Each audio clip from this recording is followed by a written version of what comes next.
thiệu với tất cả mọi người một món bảo bối vô cùng hữu dụng khi chúng ta đi du lịch Nhật Bản, đó chính là một cái đựng tiền xu. Này các bạn có thể mua ở trên Shopee Việt Nam giá là 19.000. Mỗi khe chỉ được có 5 tiền xu thôi các bạn ạ. Cho nên là mình đang hơi có nhiều hơn là 5 đồng tiền xu.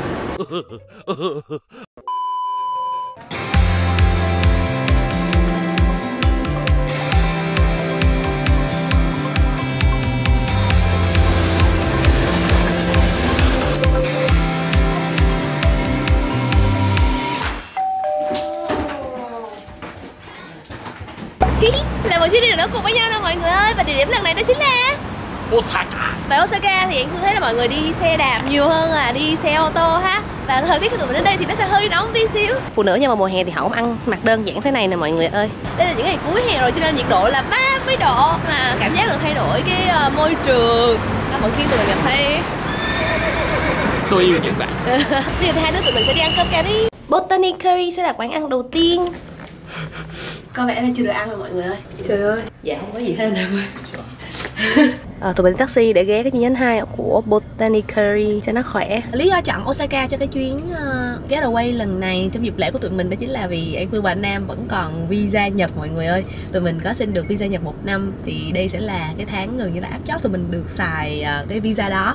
Cho nên tranh thủ đi để mà mình có một cái record đi Nhật, sau đó là tụi mình sẽ về xin visa 3 năm. Tình yêu của anh Phương và anh Nam đối với Nhật Bản rất là to lớn, tụi mình chỉ đơn giản là thích thôi mọi người ơi. Và đến một cái nơi mới thì cảm thấy nó có một cái gì đó nó vừa giống lại vừa khác nhau. Tụi mình rất là thích những cái chỗ tụi mình đã đi qua, ví dụ là đi Hokkaido, Sapporo cũng có một cái nét rất là riêng của nó. Tay đê, áo Maison Kitsune, kính Full Elephant, dây chuyền Vivienne Westwood anh Nam tặng. Quay lại cái túi, em vừa đang bận quần Adidas mọi người ơi, và một cái đôi boots của Zara. Còn anh Nam? Rimi, Zara. Nhưng mà còn đi sự cẩn thận nữa. Pick design, cái túi phải xài tới chết. Máy bay. Đi xe 10 phút đến một cái trung tâm thương mại theo chỉ dẫn của anh Nam và tụi mình đã đến Botanic Curry. Cô biết ngon hay không? You should be ngon nha. Đói bụng lắm rồi. Hãy cho chúng tôi ăn. Botanic Curry là viết tắt của Botanical Garden Curry. Botanic Curry đúng như tên gọi của nó, có các trang trí dinh dưỡng như là một cái vườn hoa bách thảo với rất là nhiều loại củ quả và đặc biệt là rau được sắc mỏng, cho nên là ăn cùng sauce curry rất là mát. Em Phương là ăn loại mix hai vị botanical shrimp với lại chicken, còn anh Nam là ăn chicken nữa. Dĩa curry này có mùi thảo mộc và phần sauce cũng lỏng hơn những loại cà ri Nhật mà em Phương từng ăn nha. Sốt lỏng, nó khác với tưởng tượng của em nha. Cảm giác như mình đang ăn cơm chan canh vậy á, nhưng mà không có bị kỳ cục đâu mọi người ơi. Không có nguyên liệu nào được cắt to hẳn, tất cả đều có cùng kích cỡ, cho nên là mỗi muỗng thì anh Phương đều cảm nhận rất là nhiều hương vị. Quan trọng là sự kết hợp của các nguyên liệu, bao gồm cả ngó sen luôn á, tạo một cái tổng thể nhai khá là thú vị. Em cứ tưởng shrimp là tempura shrimp, hóa ra là shrimp nhỏ. Ai không ăn cay được thì nhớ nối lại với quán nha, chứ cái món này Phương thấy cay phết. Mình thấy bữa đầu lạ miệng vậy cũng vui. Trước mới xem phim Shogun xong, nó có những cái hào nước này, ngày xưa là những cái hào nước này là để chống không cho bọn quân địch tấn công mà nó leo lên. Nhưng mà những cái hào nước và những cái tường cao này sẽ không thể nào mà chống lại được một thứ gì ạ? Ninja. Thế á? Ninja leo được vậy luôn á hả? Shinobi. Lát nữa vào trong này thì em sẽ thấy có rất là nhiều những cái hoạt động mà kiểu các ninja ngày xưa được đẹp vào tòa thành này như thế này.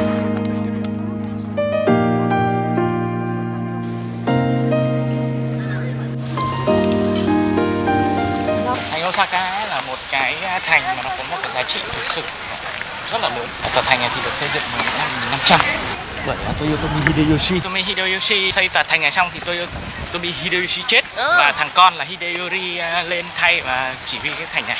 Tuy nhiên thì không lâu sau thì Hideyori bại trận dưới tay của Tokugawa Ieyasu và cái tòa thành này đã trở thành một trong những tòa thành chính mà Tokugawa sử dụng để canh giữ phía Tây. Nếu như em xem phim Shogun rồi thì em sẽ thấy là Tokugawa Ieyasu đã trốn thoát ra khỏi cái tòa thành này. Toyotomi Hideyoshi là một người rất ám ảnh về vàng, cho nên là hầu hết những cái họa tiết mà trang trí trên tòa thành này đều được làm bằng vàng. Bây giờ chúng ta sẽ đi vào trong này xem, bởi vì trong đấy chính là Osaka Castle Museum. Một người dám kể, người còn lại dám nghe. Anh Nam rất là thích lịch sử và mình thì rất là thích coi hướng dẫn viên du lịch miễn phí, cho nên suốt 2 tiếng lang thang trong bảo tàng này, em Phương cũng được nghe nhiều câu chuyện hay ho. Đây là cờ của Masamune Date, hay còn được gọi là Độc Nhãn Long, bởi vì là ông này chỉ có một mắt, ông ấy là thế trột, nhưng mà ông ấy luôn luôn yêu cầu các họa sĩ là phải vẽ ông ấy có đủ 2 mắt. Hiểu về lịch sử cho phép mình dễ kết nối với chất liệu văn hóa của một nơi và thêm yêu vùng đất đó.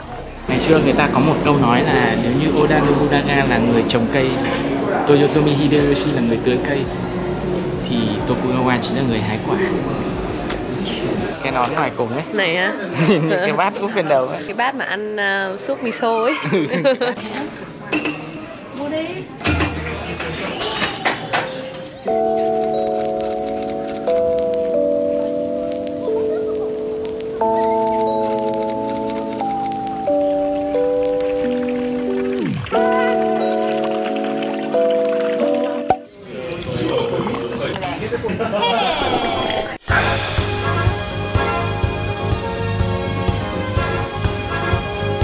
Trân trọng giới thiệu với các bạn gần xa, đây là quán thịt nướng Yakiniku chất lượng nhất, nhấn mạnh là nhất nha, mà tụi mình đã từng được thưởng thức.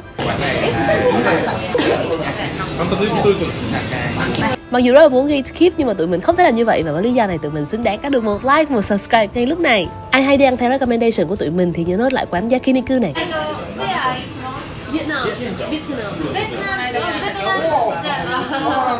Là một địa điểm local, menu chỉ toàn tiếng Nhật và anh chị chủ quán chỉ được tiếng Nhật thôi. Vậy cho nên anh Nam đã xem trước khi đến nên gọi món nào. Ở đây nổi tiếng nhất là Chateaubriand, là phần thịt ở cái vị trí trung tâm thăn bò, được mệnh danh là cái miếng thịt ngon nhất. Trước khi đến với trải nghiệm tuyệt hảo đó, tụi mình gọi xương trước một số phần thịt khác, mỗi loại đi kèm một cách ăn và chủ quán sẽ chỉ cho tụi mình trước. Món này thì chúng ta sẽ cho mấy trứng nhé.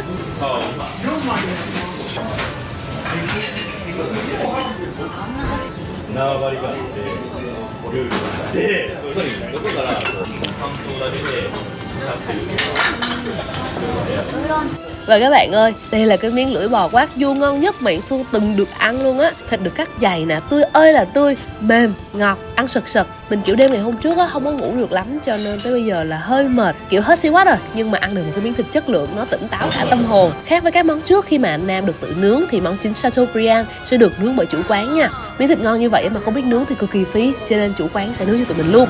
Em biết là phải biết nấu hả?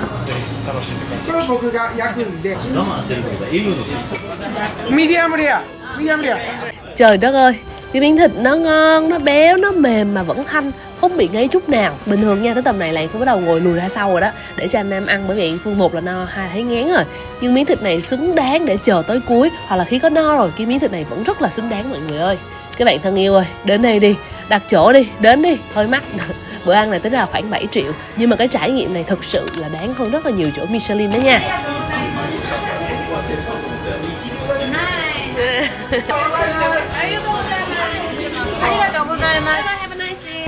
Bữa ăn hồi nãy quá ngon.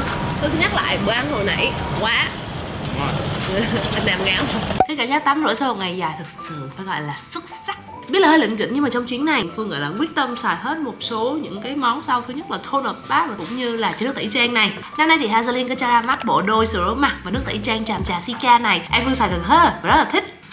Thôi bỏ này xuống, nó rớt hoài luôn á. Nhân dịp này tiện Phương cũng muốn cảm ơn Hazeline Việt Nam vì đã đồng hành cùng em Phương trong một năm vừa qua. Và thực sự sản phẩm này kiểu ngon bổ rẻ, anh Phương và cả team của mình rất là thích. Ai mà có làn da dầu mụn thì combo này sẽ rất là hợp. Bộ đôi này dễ mua, lại có độ pH cân bằng 5.5 cùng với chiết xuất rau má tràm trà thiên nhiên trên kiểu lành tính, dịu nhẹ, kháng viêm và dưỡng ẩm cho làn da. Điều đó có nghĩa là sau khi mà Phương xài cả bộ đôi này thì da của mình rất là nhẹ nè, không có bị dầu cũng không có bị nặng luôn. Dù trong này là có chiết xuất PHA và BHA giúp làm sạch sâu, là kiểm soát nhờn nè và hỗ trợ tẩy da chết nhẹ nhàng. Nhưng mà cảm giác sau khi tẩy trang đó nha, Phương có nói rất là nhẹ, rất là sạch. Cái sản phẩm này giúp hỗ trợ giảm mụn hiệu quả. Ai mà hay bị là bít tắc ở chân lông, cho tiết dầu nhiều nè, hoặc là cho cái cường độ make up dày như là An Phương á, thì Phương rất cảm ơn mọi người hãy chọn những cái sản phẩm nào mà vừa có BHA lại vừa có PHA nha. Tính ra đây là cái nước tẩy trang đầu tiên mà An Phương thử với tầm giá này mà có khả năng là treatment. Có một cái điểm nữa mà An Phương phải nhận xét, đó chính là cái sản phẩm này không có gây cay mắt. Có tới sữa rửa mặt Hazeline tràm trà Sika thì cái sản phẩm này sẽ có kết cấu dạng gel.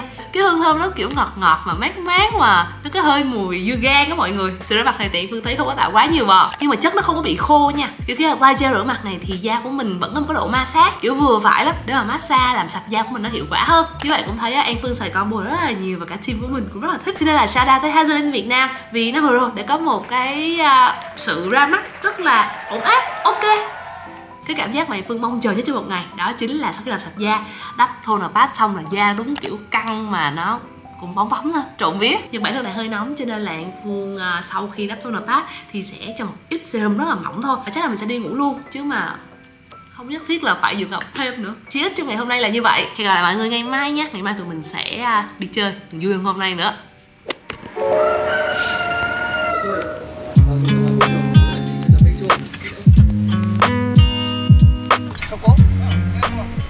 Đi ăn sushi mà phải đi vòng một cái chợ cá. Ok. Ok. Wow, đến chỗ ăn mà lạ quá nè. Chỗ sushi mình ăn có tên là gì thôi? Thấy có vẻ tụi bé comment nhiều. Và nó có vẻ là nằm ngay một cái kho của chợ cá luôn á mọi người. Nên tụi mình ăn một cái quán mà Nam kiếm được ở trên Vlog. Và menu ở đây nó ngắn gọn, có 4 đĩa như thế này thôi. Và ở đây thì chúng ta hay chọn từ số 1, số 2, số 4. Và mỗi đĩa nó sẽ có giá là 1.300 Yên cộng với tax 10%.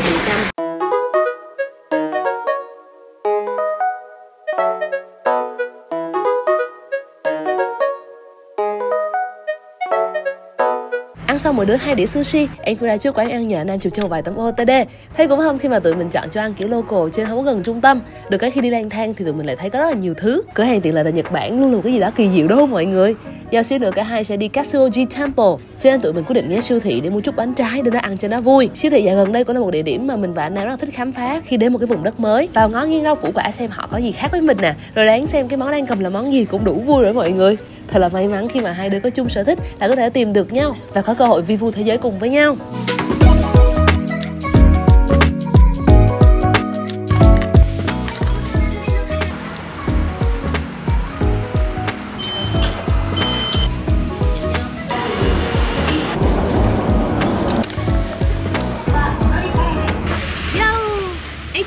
Vừa mới tới Katsuoji Temple. Cái chỗ đền này như anh em có nói là Winner's Luck. Nghe Phú đọc thì đền này sẽ dành cho những người nào mà muốn cầu mong cho cái sự gọi là cái gì đấy thành công chiến thắng. Mỗi người mà khi đến đây ấy, người ta sẽ mua một con Daruma ở cái đền này.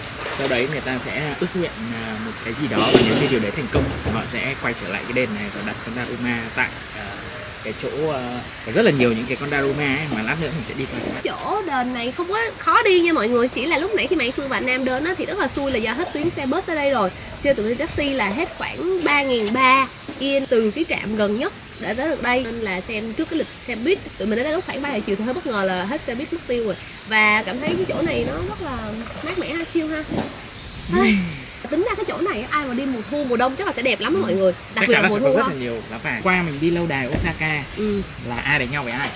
Dạ cái ông quan nhiếp chính Tomoyoda Hideyoshi, Toyotomi Hideyoshi và cái ông mà cai quản thành Edo, Tokugawa Ieyasu. Đúng rồi đó. Thì cái ngôi đền này nó được xây vào những năm 1100. Sau đấy thì là nó bị phá hủy. Ủa vậy hả? Và cái người mà xây lại ngôi đền này chính là con trai của Toyotomi Hideyoshi. Đó là Toyotomi Hideyori. Và cũng chính là cái người mà giữ thành Osaka sau đấy bị Tokugawa đánh bại. Anh ơi sao em thấy là cái gì anh cũng không nhớ, tự nhiên cái này anh nhớ hay quá ha Nam. Đường anh không nhớ, đường Sài Gòn ở 7 năm thì không nhớ, mà mấy này nhớ hay thiệt. Osaka mọi người. Tới cái ngày thứ hai tụi mình ở đây cảm thấy nó không có tourist như tụi mình tưởng nha. Hay là do đợt này bão cho mọi người không đến. Anh nghĩ có lẽ mình đến Dotonbori nhiều quá, mình nghĩ là Osaka nó đông rồi chứ. Đây là một cái khu vực mình phải gọi là nó yên tĩnh của Osaka. Ui, cái gì vậy anh?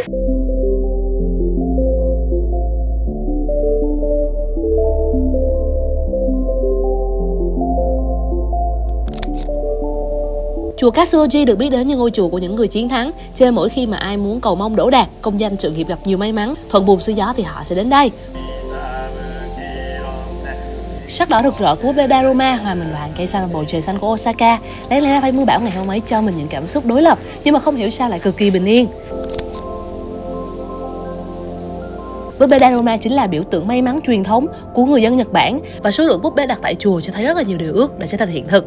Tụi mình cũng ước nguyện một số điều khi vẽ một bên mắt của Daruma, mong cho có ngày vẽ một cái bên mắt còn lại của Daruma và quay trở lại gửi Daruma vào trong chùa sẽ đến thật là sớm. Lúc đó thì điều ước thành hiện thực rồi đó. Tình hình là chúng tôi vừa mới mua một con to và một con nhỏ. Con nhỏ thì bên trong nó sẽ có một cái lá thư gì đấy, và trong này có một cái mã QR. Bây giờ mình sẽ thử scan mã QR đó, nó có ra gì không? You will be able to do whatever you want and have fun. Mình có thể làm nhiều mọi điều mình muốn và vui với nó, không có được trở nên lười biếng hoặc là chỉ đơn giản là đắm chìm trong cái niềm vui sướng đó. Và đây là một dịp tốt để thay đổi một vài những cái sự cũ kỹ xưa cũ. It is good to be happy when things go as you want, try not to get carried away with joy. Nói chung là vui thôi, đừng vui quá. Nãy thì Phương và anh Nam ở quầy souvenir có mua một cái cham, cái lá bùa mà tụi mình mua thì đa số đều là đi đường an toàn á. Tụi mình khi mà có xe mới tụi mình sẽ để vào trên xe của tụi mình. Mình vẫn phải cảm thán chiều ngày hôm ấy tuyệt đẹp mọi người ạ. Nhìn lại những cái vệt nắng cuối ngày khi đang dựng vlog này, Trang Phương một cảm giác mọi chuyện rồi cũng sẽ qua, bão nào không có dứt và nỗi buồn theo thời gian rồi sẽ vơi đi, đúng không?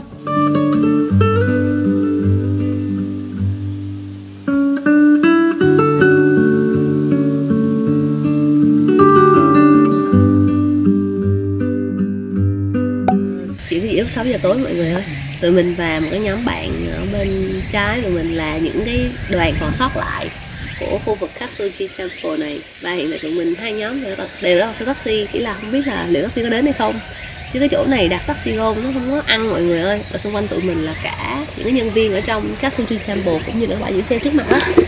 Đó, họ đi về hết rồi. Có nghĩa là nếu cái đoàn ở bên trái tụi mình á mà đi về trước á thì tụi mình chính là hai người duy nhất còn sót lại ở khu vực này. Lúc nãy á, vui thôi đừng vui quá đó. Làm gì? Cái quẻ của em nó là vui thôi đừng vui quá đó. Không sao các bạn ạ, dù sao thì trời đang có mây hồng và trời xanh rất là đẹp. Nó hơi có tình Candy Sky ha, nhưng mà em sợ quá. Chờ thôi. A few moments later. Những người bạn Đài Loan của tôi đã đi rồi, giờ chỉ còn chúng tôi ngồi đây quanh là những tiếng chim, tiếng quạ, tiếng gió. Ôi, một cảm xúc thật là thư thái. Không sao đâu, có lẽ là xe của chúng tôi cũng sẽ tới nhanh thôi. Cuộc gọi của chúng tôi sau chiếc xe này cũng chỉ 1 phút, 1-2 phút nhỉ. Con đường kia là nơi xe của chúng tôi sẽ tới. Yay!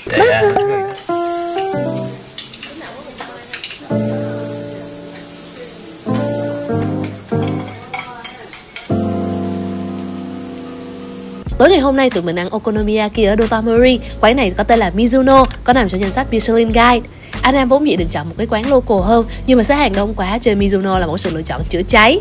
Mình không có hay ăn okonomiyaki ở Việt Nam, nhưng mà đã lỡ đến Osaka được mệnh danh là chiếc bếp của Nhật Bản, cho nên anh Phương có cho Nam một cái đề bài, đó chính là mỗi bữa hãy cho em trải nghiệm một cái hình thức ẩm thực khác nhau. Okonomiyaki ở đây thì không bị quá bột, hương vị mặn ngọt hòa quyện khá là hài hòa, nhưng mà khẩu phần ăn bị to quá, kiểu hơi ngán một tí xíu. Nếu được làm lại thì mình sẽ không gọi hai chiếc bánh khác nhân đâu, mà nên là một cái phần bánh classic cộng với một chiếc bánh khác, kiểu có thêm soba chẳng hạn, để bản thân được trải nghiệm nhiều hơn. Buổi tối ngày hôm nay tụi mình chấm 7.5 trên 10. Chọn một cái góc yên tĩnh dọc bờ kênh, xong rồi ăn bánh mochi dâu, rồi ngắm người qua lại. Ngày thứ hai của tụi mình kết thúc nhẹ nhàng như vậy thôi. Và nếu các bạn cũng đang tình cờ xem vlog này vào buổi tối thì chúc cả nhà có những giây phút thật là ấm áp nha.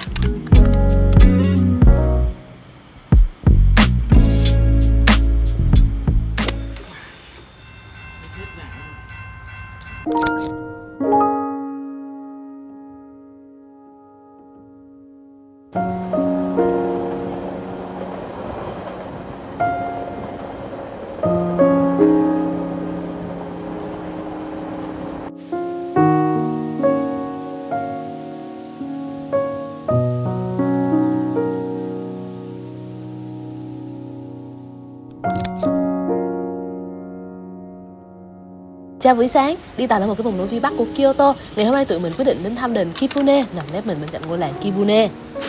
Ở đây có gấu và slap. Hành trình khám phá duy tâm của chúng tôi không thể nào thiếu được một chút trò chơi gacha. Chỉ với 100 yen bạn có thể xoay ra các loại tượng Phật. Không mà tượng Phật dữ quá vậy. Tiền cổ. Em Phương cột tóc rồi mọi người ơi, sẵn sàng tới chặng đường đi bộ nửa tiếng tiếp theo. Là nhắc về Kibune Shrine này thì mọi người sẽ nhắc tới đây là một nơi để thờ thần nước. God of Water. Nước là khởi nguồn của cuộc sống. Chúng ta có thể thấy được nước thì mới khiến cho cái rừng này nó xanh tươi như thế này chứ đúng không các bạn? Đúng vậy. Vậy thì bây giờ hãy cùng tôi tốn khoảng 2 lít nước để chúng ta đi bộ lên trên đấy. Đi ở trong cánh rừng này bỗng dưng tôi lại nhớ về một cái lời ca khúc mà tôi thường nghe mỗi lần mà tôi ngồi trên xe đi với cả bố tôi. May nhân dịp là đi ở trong rừng này thì tôi cũng tất cảnh chương trình tôi cất tiếng ca để cho các bạn. Tay anh phá đá, tay em đào sỏi. Đúng bài đấy không nhỉ? Không, phải là bài cùng mắt vọng trên đường Trường Sơn. Biết mỗi câu đấy thôi. Trời ơi, anh xàm quá. Hà Tĩnh mình thương bao nhiêu mảnh đất căn, dòng đời thiếu bạc. Thôi, tiếp tục bọn ngày đây là hết rồi, cảm ơn ạ.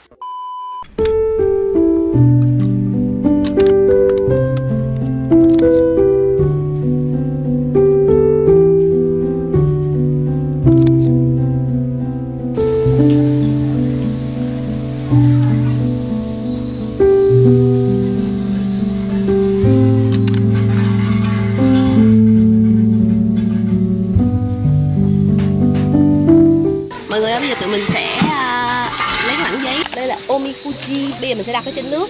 Sau đó là chữ sẽ hiện ra. Sau đó là mình sẽ scan QR code. Sau đó là mình sẽ chọn cái ngôn ngữ mình muốn đọc. Rồi. Nào. Lost item, it may take some time to turn up. Moving residents, there are no obstacles to moving. Bây giờ thì Phương sẽ nhờ anh Nam buộc cái này lại. Rồi. Thank you. Đây là chỗ hồi nãy tụi mình thả giấy nè. Và đây là một chỗ nước mà tụi mình uống được. Em thấy rất là nhiều người gọi là kê vòi nước uống ở đây.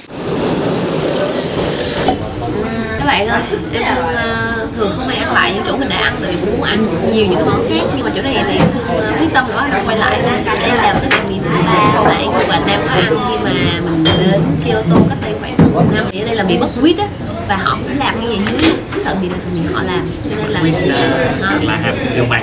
Đây là một cái loại hạt rất là phổ biến ở nước Nga và Việt Nam thì tên là tam giác mạch. Tam giác mạch hả? Tại vì cái hạt nó hình tam giác. Khi ăn xong ở đây thì tụi mình sẽ dẫn các bạn đến một nơi cực kỳ là đặc biệt. Đấy là tụi mình sẽ có một cái bữa tiệc trà trong một khu vườn rất là truyền thống, rất là zen. Nhưng mà ước gì nó nắng hơn ha. Thế là bây giờ là trời đúng kiểu mùa á, mà không sao cả.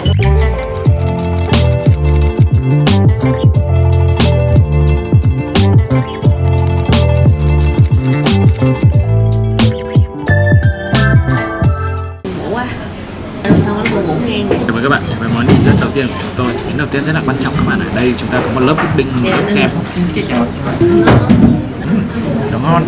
Nhưng Không có nhân ở trên là có một lớp muối vừng. muối vừng. Nó đem đến một cái hương vị rất là lạ.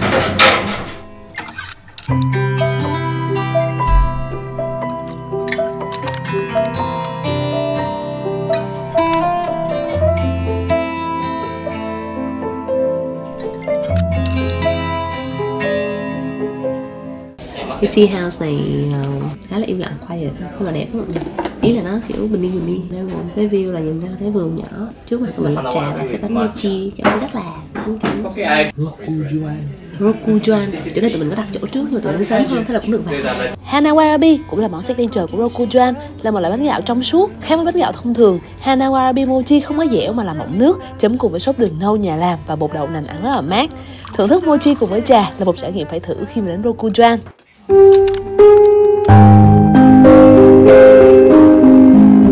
Đoạn nhạc này thể hiện đúng cảm xúc của tụi mình ngay lúc này luôn. Kyoto lúc nào cũng vậy, luôn đem đến một trải nghiệm riêng tư, cổ kính và mang mát buồn dù ngày hôm đó có mưa hay là nắng. Chiều muộn, tụi mình quyết định lang thang khu Gion ngắm cảnh và để cho anh Nam chụp hình. Có gì không? Ai có thích street photography thì đừng quên anh Nam có YouTube channel riêng nha. Đây là một quán nữa mà nó thật sự nên ngon. Cái hàng xếp rất là dài mọi người ơi. Hello, tụi mình ăn tối đây. Hello Nam. Đói quá. Sau 1 tiếng xếp hàng thì bây giờ chúng tôi đã đến được cửa rồi các bạn. Tôi vừa mới order trước trên cái máy này. Tôi có lại 2 bát mì, một phần dumpling, bát thịt. Mình không biết là bát thịt gì nhưng mà thấy nó có cái tay này. Bây giờ chúng mình sẽ thử xem là trong 1 tiếng đồng hồ chờ thì cái bát mì này có xứng đáng hay không. Honkedaichi Asahi, quán ramen này đã mở cửa đón khách đã hơn 70 năm, chuyên về tonkotsu shoyu ramen. Nước dùng tại đây so với những quán tương tự thì An Phương thấy đậm đà hơn, nhưng màu sắc nước dùng vẫn rất là trong nha. Anh Nam bình thường ăn mặn hơn An Phương thì thấy vừa miệng, còn mình thì thấy chỗ này làm đồ ăn nó hơi mặn một tí xíu. Được cái portion đồ ăn rất là to, nhiều mì và thịt heo char siu được cắt rất là dày, làm cho cái chiếc bụng siêu đói của mình sau hơn khoảng 1 giờ đồng hồ xếp hàng cũng được lấp đầy. Đây sẽ là một địa chỉ ổn áp gần với lại JR Kyoto Station, dành cho những ai kiếm tìm cái hương vị ramen truyền thống. Riêng An Phương thì chấm chỗ này 7 trên 10, tại vì bình thường An Phương thích trải nghiệm những cái loại mì ramen mà có những cái điểm nhấn, những cái twist hơn. Mukbang ăn trái cây nha mọi người. Đi Kyoto về không mua gì mà mua trái cây. 2 cái miếng dưa gang này ở siêu thị người ta có để tủ lạnh nè. 2 miếng dưa gang với giá là 1.980 yên. Công nhận là mua mấy cái đồ này của Nhật mắc ghê luôn mọi người. Không biết Nhật cũng rất là ngon này. Tụi mình còn có mua cả nha mẫu đơn nữa. Anh nói chắc là đi rửa đi. Ủa cái này em gọi là mận hả anh Nam? Ăn trái cây uống nhậu với bia. Xin mời mọi người. Bạn ơi, tôi nói thật à? Nếu bạn nào mà có ý định mà đi du lịch Nhật Bản vào mùa hè ấy, các bạn hãy nghĩ lại nhé. Đặc biệt là những người anh em nào mà có quản tuyến mồ hôi mà lênh láng như tôi nói thật, tôi đeo quản búi rằng tôi ướt từ áo cho đến quần. Anh em không cần phải đi xem phim 2 muối. Người tôi là một vựa muối đây này. Damn bro. Để trộn biết anh Phương và anh Nam thì để thấy ăn trái cây. Không ngọt lắm thì cũng không. Nhưng mà nó bọng nước đấy, cũng vui mà. buổi tối ngồi gọt cái cây ăn này ấy. Hai đứa mình già lắm rồi em. Dù cũng không ăn đồ tô nguyên nhưng là thực sự nó không tốt lắm nữa kệ. Người trẻ người ta đi club, đi bar, đi nhảy, đi vũ trường, đi hộp đêm, hay mà ngồi ở đây mà gọt quả mận, quả nho, mà ngồi mà ăn mà làm video cả. Video Già lắm rồi. Ngọn nước á. Còn bạn mà có tí muối ớt, có muối mai sóc lên thì đúng là bạn là. Cái miếng dưa này là nó nên ngon như là mật ong luôn nha. Ngon. Wow, đây cái giống dưa gì nữa. Ngon quá.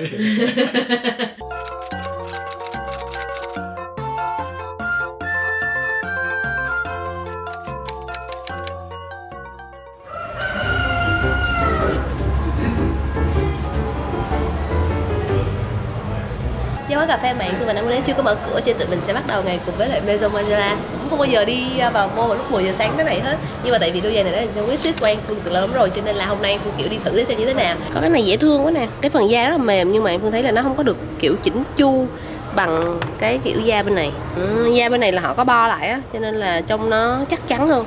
Nhưng mà cái này đi êm nha, rất là êm. Đôi này cũng xinh, mà tính ra dáng này thì An Phương lại không mang quá nhiều cho nên thôi.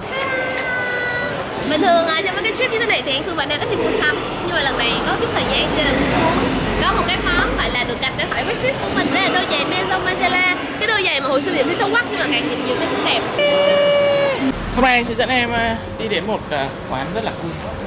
Cái chủ vừa mới mở cửa, đó chính là Watt.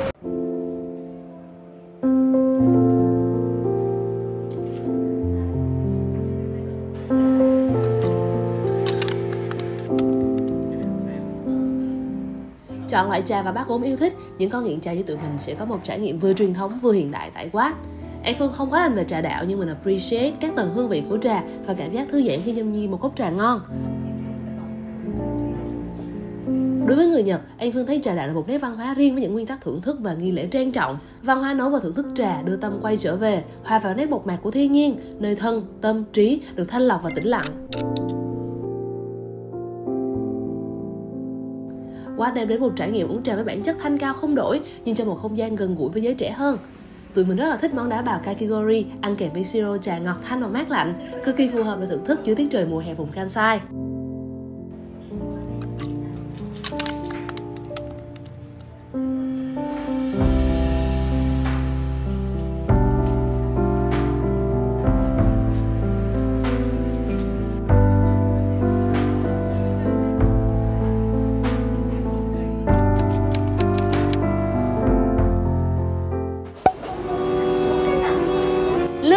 Đây là tô cơm lương đầu tiên sau hơn 5 chuyến đi tới Nhật của tụi mình. Vì mai vậy mà thời gian hôm nay tụi mình sẽ ăn hết những thứ mà tụi mình muốn ăn.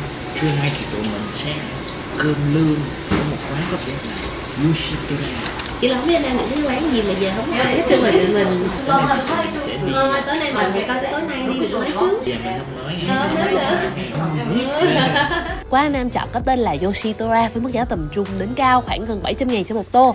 Em vừa thấy nó hơi mắc nhưng mà lương thì cũng không phải là một nguyên liệu giá rẻ. Cho nên với lần đầu thì tụi mình cũng chọn thử quán nào được recommend cao một tí xíu. Ở đây cũng chỉ có hai phần loại lương, một loại là ăn chung với cơm, một loại là tách riêng. Thịt lương ở đây dày, tươi, thịt thơm và không bị bở nha, không bị quá ngọt nữa chứ. Lúc cùng với lại súp miso rất là hợp. Hạt cơm ở đây ngon nha mọi người ơi, dẻo, hạt to.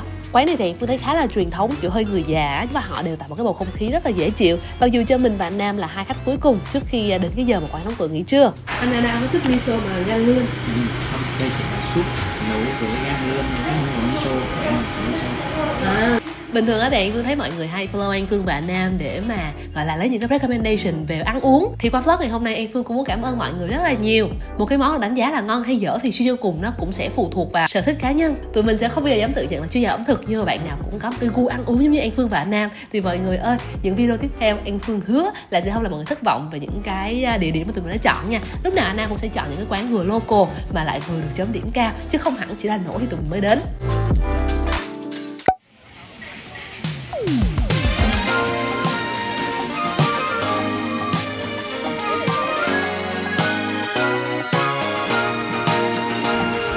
sẽ không phải là vlog của An Phương nếu mà không có những pha lượn lờ đi mua đồ si. Chiều nay thì An Phương lượn lờ khu Amerigamura hay còn gọi là Amemura, và đây cũng là một khu bán rất là nhiều đồ si. Và các bạn ơi, nhớ take note khi mà đến Osaka nha. Tôi đã mua được cái áo. Tại Nhật nói chung thì mình nhận ra là vị trí cửa hàng sẽ 80% nó lên phân khúc và phong cách thời trang cho những cái món đồ vintage đó.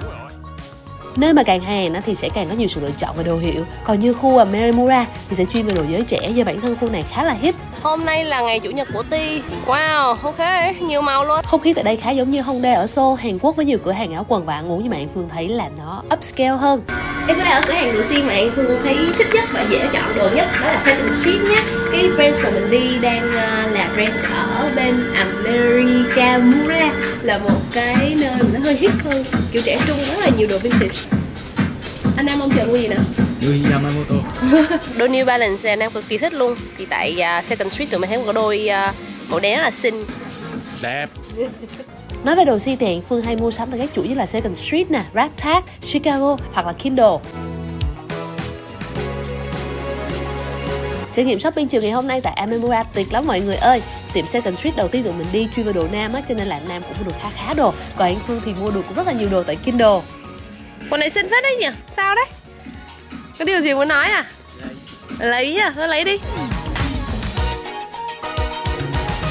Ai mà thích kiểu Amico thì các bạn có thể ra đây mua này. Đây là họa tiết Digital Camo nha các bạn. Đấy, cái họa tiết này là họa tiết đặc trưng của thủy quân lục chiến Mỹ trong chiến tranh vùng vịnh 91 2003 này. Cái gì vậy thiệt hả Nam? Thiệt. Cái màu này nó gọi là màu olive green này. Nó là một cái màu rất là đặc trưng của lính Mỹ trong Thế chiến thứ 2 và trong chiến tranh Triều Tiên. Cái màu này là màu xanh của phi công, US Air Force. Cái camo này là camo lục quân này, là đánh nhau trong rừng. Cái kiểu họa tiết này là kiểu họa tiết của quân đội Đức nha. Hay quá, sao biết vậy trời? À đúng rồi hả? Ôi rồi ôi anh ơi, tự hào về anh quá anh ơi. Đây là áo của Hải quân Pháp. Nhưng mà điều mà mình cảm thấy kỳ lạ nhất là mình không hiểu là áo của Hải quân Pháp thì chất liệu là linen. Anh ơi cho em hỏi là mình đang ở cửa hàng đồ si hay là mình ở museum vậy anh Nam?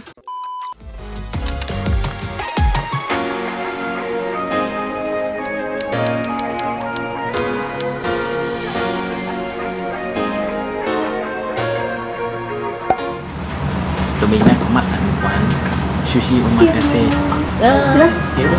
Cái quán này là anh Nam mới đặt sáng nay thôi mọi người ơi. Và bình thường khi mà đi ăn ở Osaka hoặc ở Nhật á, thì vẫn là đặt chỗ trước ha, chứ nó không phải xếp hàng rất là lâu. Mà omakase bình thường là cũng không có vụ xếp hàng nữa, tại một đêm họ cũng chỉ phục vụ từng đó phần á. Lúc mà tụi mình không ăn omakase mà dạng sushi thế này, tụi mình ăn omakase mấy cái dạng hơi biến thể hơn, tempura hoặc là kiểu mấy cái thứ khác.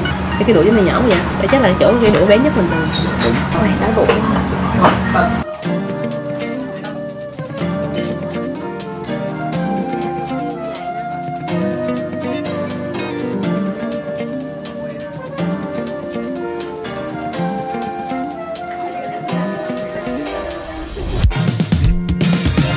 Em Phương cũng không nhớ tụi mình đã chén bao nhiêu món nữa. Cá đấy rất là tươi, nhưng mà có một cái điều mình mới nhận ra, đó chính là nhà hàng này có tên tiếng Nhật là Akazu Mochizuki, và trong tiếng Việt á, chữ Akazu có nghĩa là giấm đỏ Nhật Bản mọi người ơi. Cho nên là các món ăn ở đây thật sự là có những cái vị chua nó khá là đồng đều. Ngon thì ngon, nhưng mà ăn tới cuối buổi thì An Phương thấy hơi chua một chút. Nói chứ buổi tối cuối cùng tại vùng Kansai đối với tụi mình là quá trọn vẹn.